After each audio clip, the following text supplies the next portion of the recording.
अभी हमारा ये जो सभा संपन्न हुआ उसमें भी ये विषय आया था और हम सब कार्यकर्ता नेताओं का स्पष्ट कहना है जीटीए चुनाव हमारे एजेंडा में नहीं है और मैं स्वयं भी जीटीए चुनाव के प्रचार के लिए कभी नहीं आऊँगा और भारतीय जनता पार्टी जीटीए चुनाव के पक्ष में नहीं है। मैं बहुत सारी बातें अब इस प्रेस के माध्यम से नहीं कह सकता, लेकिन केंद्र सरकार इसके ऊपर अध्ययन कर रही है। मुझे लगता है वो शायद परिस्थिति भी ना आए, उससे पहले ही कुछ और रास्ता जो है तय होगा। अगले साल म्युनिसिपल चुनाव पनि होने वाला है। देखिए, म्युनिसिपैलिटी हो, पंचायत चुनाव हो, ये सब संवैधानिक ढांचे के चुनाव है और ये हमारे पहाड़ के अंदर में डेवलपमेंट के लिए, पहाड़ की स्थिति को मजबूत करने के लिए, पहाड़ में जो लोकतंत्र को मजबूत करने के लिए इसकी आवश्यकता है। उसके लिए हम हमेशा कभी भी संगठन का नाते चुनाव के लिए तैयार हैं, लेकिन जीटीए ये गोरखा समाज के ऊपर में कलंक है और इसके पक्ष में हम कभी नहीं हैं। देखिए, मतलब जिस घटना की आप जिक्र कर रहे हो, एबीजीएल एक राजनीतिक दल जिसको मैं जानता हूँ, वो प्रताप खाती जी हैं और जहाँ तक मुझे पता है वो हमारे साथ हैं और बाकी कुछ एबीजीएल, सो कॉल्ड एबीजीएल अपने आप को नेता समझ करके आज पहाड़ के अंदर में सांसद से राजीनामा मांगने का काम कर रहे हैं। ये उनका डेमोक्रेसी में अधिकार भी है, लेकिन मुझे उसमें ज़्यादा कुछ नहीं कहना है। इतना ज़रूर है कि जनता ने उनको जवाब दे दिया, उनकी औकात उनको बता दी गई है और कम से कम ऐसे 2-4 छिछोरे नेता जिनको नोटा जितना भी वोट नहीं मिला, एटलीस्ट मैं उनको कहना चाहूँगा इनका कोई अधिकार नहीं है, क्योंकि उनकी औकात क्या है। हाल ही में अभी चुनाव संपन्न हुआ है और जनता ने उनको स्पष्ट जो है दिखा दिया है। रही बात सांसद या भारतीय जनता पार्टी, पहाड़ की जनता, तराई की जनता, डूवर्स की जनता भारतीय जनता पार्टी के साथ है और इसका जो है साक्ष्य भी अभी चुनाव में मिला है। और मैं आपके माध्यम से, मैं उन नेता को तो जवाब नहीं दे रहा, लेकिन अपनी जनता को ये स्पष्ट कह देना चाहता हूँ, जो वादे जनता से भारतीय जनता पार्टी ने किए हैं या हमारे गृह मंत्री जी, प्रधानमंत्री जी ने किए हैं, वो अवश्य पूरे होंगे और हम लक्ष्य के काफ़ी समीप है। सब कुछ मेरे हाथ में नहीं है, नहीं तो मैं आज ही यहाँ से घोषणा करके निकलता, लेकिन समय आने पे सब चीज़ों की घोषणा भी होएगी और मेरे पास अभी भी 3 साल है और मैं उनमें से छिछोरा नेता की तरह नहीं हूँ जो राजनीति में किसी की चापलूसी करना, पैसे के लिए राजनीति करना और खुद कुछ नहीं करना और दूसरे को भी कुछ करने नहीं देना। एटलीस्ट मैं उनमें से नहीं हूँ। मैं राजनीति में हूँ किसी विशेष कार्य की वजह से, क्योंकि जिस तरह से गोरखाओं के साथ देश में अन्याय हुआ है लगातार 72 साल से, अब यह अन्याय नहीं होगा और देश को भी पता चलेगा कि वास्तव में खाटी गोरखा नेता इस बार सांसद बना है। इतना मैं आपके माध्यम से अपनी जनता को बता देना चाहता हूँ। आज विशेष दार्जिलिङ भाजपा जिल्ला समितिको कार्यकारिणी सभा थियो अनि यस सभामा सबै डिस्ट्रिक्ट समितिका सदस्य, कार्यकारिणी वर्ग, मण्डल अनि मण्डल अध्यक्ष साथै जति पनि मोर्चा छन्, मोर्चाहरूको प्रतिनिधिहरू लिएर अनि जति पनि नयाँ नेतृत्वहरू भाजपासित जोडिएका छन् उहाँहरूलाई लिएर एउटा कार्यकारिणी समितिको सभा राखियो र उक्त सभामा धेरै विषयहरू छलफल गरियो अनि पहाडको 2टा मुद्दा लिएर जुन प्रकारले भाजपाज्यूले, हाम्रा सांसद राजु विष्टज्यूले जुन एउटा केन्द्रमा भइरहेको प्रगतिको बारेमा समितिलाई उहाँले अवगत गराउनु भयो अनि यसरी नै शेड्युल ट्राइब सम्बन्धी प्रोग्रेस जे भइरहेको छ त्यसको बारेमा पनि अवगत गराउनु भयो र वर्तमान पहाडको जनताको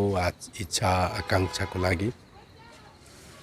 पर्मनेन्ट पोलिटिकल सोल्युसन भारत सरकार यसमा कटिबद्ध छ भन्ने कुरा अनि गोर्खाहरूलाई शेड्युल ट्राइबको स्ट्याटस प्रदान गर्नको निम्ति पनि भारत सरकारको कटिबद्धता उहाँको आज उहाँको वक्तव्यमा उहाँले राख्नुभयो। अनि हामी सबैले यस विषयमा कुनै शङ्का गर्नुपर्ने कुनै एउटा धुकचुक गर्नुपर्ने कुनै कारण छैन र समस्त गोर्खाहरू पहाडवासीको निम्ति जुन सङ्घर्ष छ त्यसको निम्ति भारत सरकार अवगत छ अनि यसको समाधानको निम्ति भारत सरकार प्रतिबद्ध छ भन्ने कुरा सबैले बुझेको हुनुपर्छ र यसमा कहीँ पनि कतै पनि शङ्का गर्ने ठाउँ छैन भन्ने कुरा सबै समितिका कार्यकारिणी सदस्य हामी सबैले त्यो ठहर गर्यौं। सँगसँगै अब भाजपाको कार्यशैलीहरूमा है स्थानीय क्षेत्र अनुरूप कार्यक्रमहरू गर्नुपर्ने है अनि कतिवटा भावी कार्यक्रमहरूको पनि चर्चा परिचर्चा भयो र एउटा विपक्षको भूमिका निर्वाह गर्दा अत्यन्त संवेदनशील र उत्तरदायित्वको एउटा जिम्मेवारी लिएर हामीले काम गर्नुपर्ने विभिन्न विषयवस्तुमा चर्चाहरू भयो र उक्त सभामा सर्वसम्मतिले दार्जिलिङमा भाजपाप्रति जनताले जुन विश्वास र एउटा समर्थन जताएको छ त्यसमा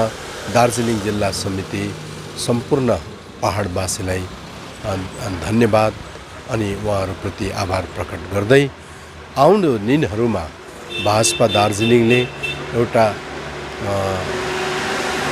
जिम्मेवार राजनैतिक पार्टीको रूपमा एउटा पहाडवासीको मुद्दासित पहाडवासीको जनआकांक्षासित संवेदनशील रहेर उक्त विषयवस्तुहरूमा आफ्नो अडान स्पष्ट राखिकन है अनि जनताको जनहितको कार्यक्रममा अघि बढ्ने जनतालाई एउटा राजनीतिक पार्टीले कस्तो प्रकारले सेवा पुर्याउनु पर्छ भन्ने कुरा मा सर्वसम्मतिले हामीले विभिन्न विषयवस्तुहरू छलफल गर्यौं र यसरी अब चाँडै नै विभिन्न मण्डल अध्यक्षहरूको नेतृत्वमा विभिन्न मण्डलहरूले यसरी नै कार्यकारिणी समितिको बैठक गरेर मण्डलभित्रका समस्याहरूको उठान गर्दै मण्डलभित्र विभिन्न कार्यक्रमहरू सम्पादन गर्नुपर्ने अनि साथसाथै साङ्गठनिक प्रक्रिया अगाडि बढ्दै आउने दिनहरूमा पहाडवासीको डेमोक्रेटिक राइट जे छ त्यो डेमोक्रेटिक राइटको निम्ति हामी सङ्घर्ष गर्नेछौँ अनि जुन अधिकार जुन एउटा हक छ जनताले पाउनुपर्ने सरकारी तन्त्रबाट आएको हक अधिकारको जनता समक्ष पुगेन कसरी पुर्याउनु पर्छ भन्ने कुरामा भाजपा दार्जिलिङ सधैँ सक्रिय रहने विषयमा हामीले सर्वसम्मतिले निर्णय लियौँ। बिजेपीले जिटिए इलेक्सनमा चुनाव लड्छ भाजपाको विशेष के हो भने हाम्रो लक्ष्य हो भारत सरकारद्वारा पर्मनेन्ट पोलिटिकल सल्युसन प्राप्त गर्ने यहाँको जनताको लागि त्यसको लागि सङ्घर्ष गर्ने हो। जिटिएसित हाम्रो कुनै सरोकार त छैन किनकि जिटिए यहाँको जन आकांक्षाको विपरीत छ। यो जिटिएले गोर्खाहरूको अस्मिताको सुरक्षा गर्दैन तरै भए पनि है यो जिटिए सम्बन्धी पछिबाट है के हो कसो हो यसलाई हाम्रा उच्च स्तरीय पार्टीका नेतृवृन्दले के कस्तो दृष्टिभङ्गी हुनेछ अनि हामीले त्यसमा के गर्नुपर्ने यसमा पछिबाट हामी निर्णय लिन्छौँ। तर अहिलेलाई जिटिए एउटा के अरे हामीले यसलाई जनताले खारिज गरिसकेको विषय हुना कारणले यसमा हामी कुनै सरकार राख्दैनौँ, यसप्रति हाम्रो ध्यान छैन। यद्यपि जिटिएमा भएको धाँधलीहरू कति अब प्रकाशमा आउँदैछ आफै आफ, र हामी जति पनि जिटिएमा धाँधली भएको छ, जति पनि विकासको कामहरूको कोषहरू जिटिएमा आयो, त्यसको सर्वेक्षण हुनु, त्यसको जाँच हुनु, अनि उक्त फन्ड के कस्तो प्रकारले युटिलाइज भयो व्यावहारिक स्तरमा है, फिल्डबाट धेरै गुनासोहरू आइरहेका छन् कि जुन अमाउन्ट सेङ्सन गरियो टेन्डर्ड अमाउन्टको काम बिल्कुलै भएन, 10% पनि भएको छैन, तर पैसा भने डिस्पर्सल भइसक्यो अनि पेमेन्ट पनि भइसक्यो, र अब उपरान्त यो काम कसले गर्छ भन्ने कुराहरू गुनासोहरू धेरै आइसकेको छ। उक्त विषयमा हामी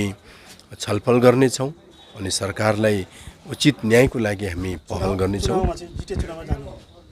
जिटिए चुनावमा हामी अहिले केही भन्दैनौँ, किनकि त्यही त मैले भने जिटिए हाम्रो विषयवस्तु होइन भाजपाको। जिटिए यहाँको जनताले पनि खारिज गरिसकेको छ,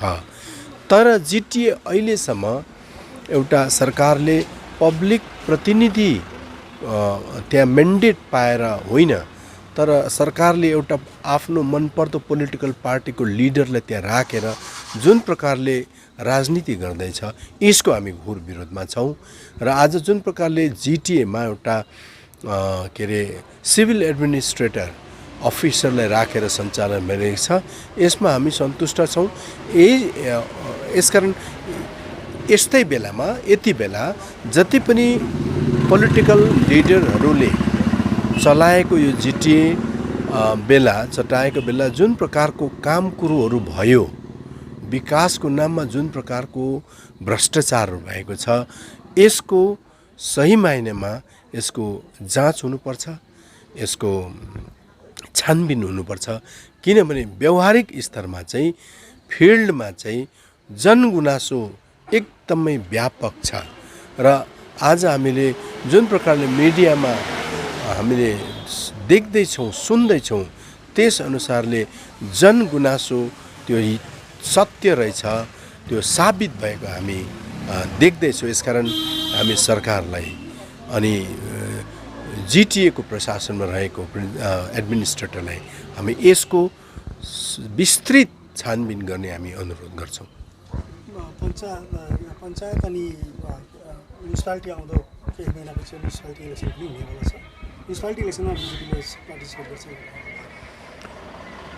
म्युनिसिपालिटी एउटा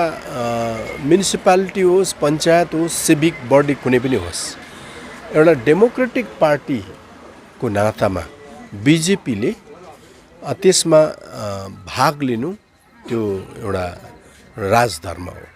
त्यसले गर्दाखेरि यस विषयमा अब एउटा पोलिटिकल पार्टीको नातामा